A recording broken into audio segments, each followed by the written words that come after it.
السلام علیکم ورحمۃ اللہ وبرکاتہ۔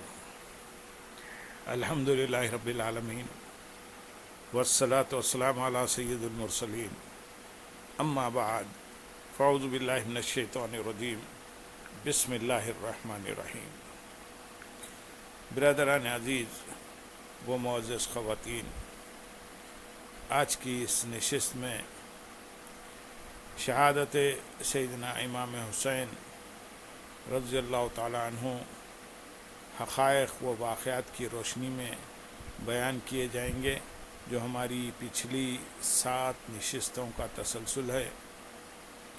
مکے سے کربلا تک کا سفر، امام عالی مقام سیدنا امام حسین رضی اللہ تعالیٰ عنہ مکہ معظمہ سے 3 ذو الحجہ کو روانہ ہوئے۔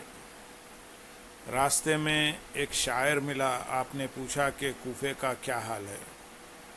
اس نے جواب دیا، ان کے دل آپ کے ساتھ مگر تلواریں یزید کے ساتھ ہیں۔ آپ جب 3 ذو الحجہ کو روانہ ہوئے تو آپ کی خدمت میں درخواست کی گئی کہ کچھ دن اور گزار لیں، لیکن امام حسین رضی اللہ تعالیٰ عنہ کے سامنے اپنے نانا جان کا یہ ارشاد مبارک تھا کہ میں دیکھ رہا ہوں کہ مکے کے حرم کا تقدس قریش کے ایک شخص کے سبب پامال ہو رہا ہے۔ یہاں ایک شخص کے سبب خون بہہ رہا ہے۔ فرمانے لگے، ممکن ہے کہ مکہ میں یزیدی فوج گرفتاری کے لیے اہتمام کرے اور ہمارے حامی ہمارے دفاع میں تلواریں اٹھا لیں اور میرے سبب سے حرم مکہ میں خون بہے۔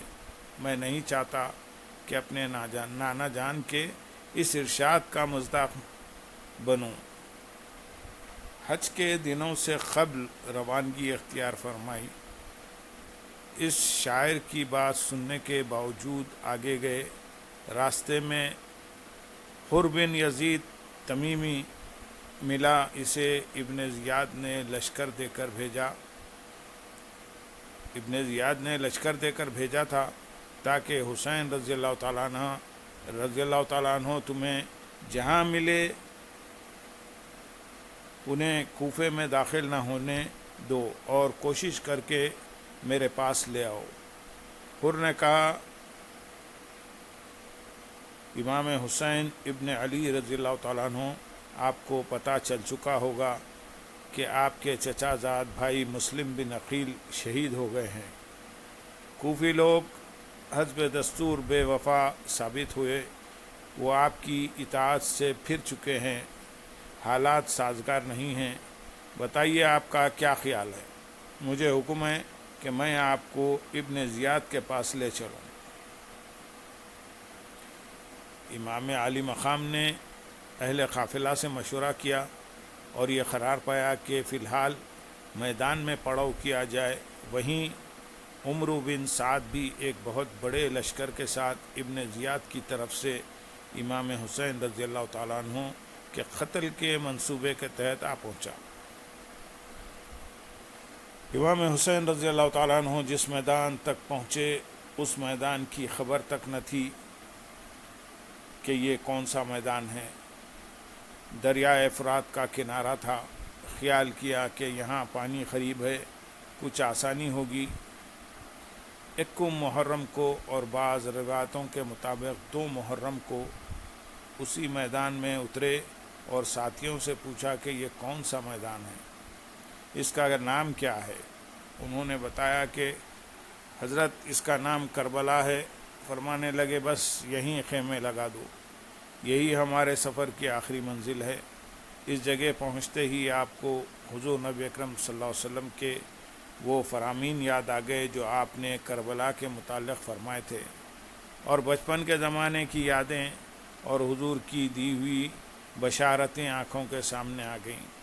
وہ بچپن کا لمحہ یاد آ گیا کہ جب حضرت ام سلمہ اور حضرت ام الفضل رضی اللہ تعالیٰ عنہما کی روایت کے مطابق حضرت ام سلمہ رضی اللہ تعالیٰ عنہا کی گود میں امام عالی مقام کھیل رہے تھے کہ اچانک آقائے دو جہاں کی چشمان مقدس میں آنسو آ گئے۔ ام المومنین نے پوچھا، یا رسول اللہ صلی اللہ علیہ وسلم کیا بات ہے؟ آپ کی آنکھوں میں آنسو ہیں؟ فرمایا اے ام سلمہ رضی اللہ تعالیٰ عنہ، میرے پاس جبرائیل آئے تھے اور انہوں نے اس شہزادے کی طرف اشارہ کر کے مجھے بتایا ہے کہ آقا، آپ کے بعد امت کا ایک ظالم گروہ آپ کے بیٹے حسین رضی اللہ تعالیٰ عنہ کو غریب الوطنی کے عالم میں شہید کر دے گا، اور عراق کے جس میدان میں ان کی شہادت ہوگی اس کا نام کرب و بلا ہے، اور یہ اس جگہ کی سرخ مٹی ہے۔ حضور نے اس مٹی کو سونگھ کر فرمایا، حقیقت یہ ہے کہ اس مٹی سے بھی رنج و الم اور دکھ اور درد کی بو آ رہی ہے۔ یہی وہ میدان ہے جس کی نسبت میرے ابا نے خبر دی تھی کہ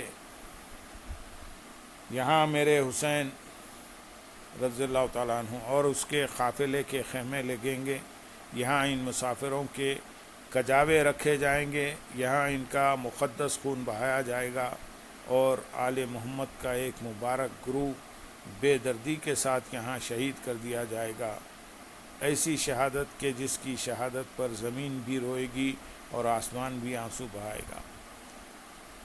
اسی میدان کی مٹی حضور علیہ الصلاۃ والسلام نے حضرت ام سلمہ رضی اللہ تعالیٰ عنہ کو عطا کی تھی، اور فرمایا تھا، جب یہ مٹی خون میں تبدیل ہو جائے تو جان لینا میرا بیٹا شہید کر دیا گیا ہے۔ اے ام سلمہ، اس مٹی کو سنبھال کر رکھنا، مجھے معلوم ہے کہ جب میرے بیٹے حسین رضی اللہ تعالیٰ عنہ کی شہادت کا وقت آئے گا تو اس وقت تم زندہ ہوگی۔ جب یہ مٹی سرخ ہو جائے تو سمجھ لینا کہ میرا حسین شہید کر دیا گیا ہے۔ یہ ساری بشارتیں پہلے سے دی جا چکی تھی، اس لیے امام عالی مقام نے اس میدان کو اپنے سفر کا منتہا سمجھ کر خیمے لگائے، اور یہ خیال فرمایا کہ دریا قریب ہے، پانی میسر آئے گا، لیکن ان ظالموں نے آپ کو پانی سے محروم کرنے کا منصوبہ بنا لیا۔ 8 دن عمر بن سعد اور ابن زیاد کے قاصدوں کے درمیان آنے جانے میں گزر گئے، کچھ گفت و شنید چلتی رہی۔ ابن زیاد نے جب سمجھا کہ عمرو بن سعد امام حسین رضی اللہ تعالیٰ عنہ کے قتل سے گریز چاہتا ہے تو اس نے شمر ذی الجوشن کو لشکر دے کر روانہ کیا اور کہا کہ عمرو بن سعد اگر حسین کے ساتھ مقاتلہ کرے تو فیہا، اگر متعامل ہو تو اسے معزول کر کے لشکر کی قیادت تم سنبھال لینا۔ شمر ذی الجوشن پہنچا تو محرم کا آغاز ہو چکا تھا۔ عمرو بن سعد نے یہ دیکھا کہ حکومت مجھ سے چھینی جا رہی ہے، امام حسین رضی اللہ تعالیٰ عنہ کے ساتھ مقابلہ کرنے کا فیصلہ کر لیا، اور ابن زیاد کے کہنے پر 500 لشکریوں کو بھیجا کہ وہ فرات پر قبضہ کر لیں اور حسین رضی اللہ تعالیٰ عنہ کو پانی کا ایک گھونٹ تک نہ لینے دیں۔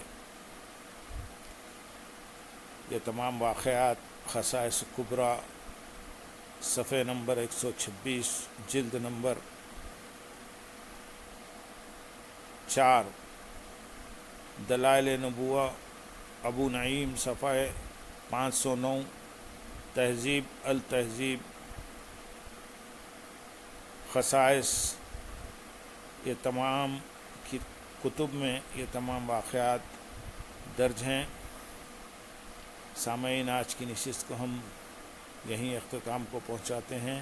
انشاءاللہ المستعان آئندہ کا اس کا تسلسل آئندہ کی نشست میں ہوگا۔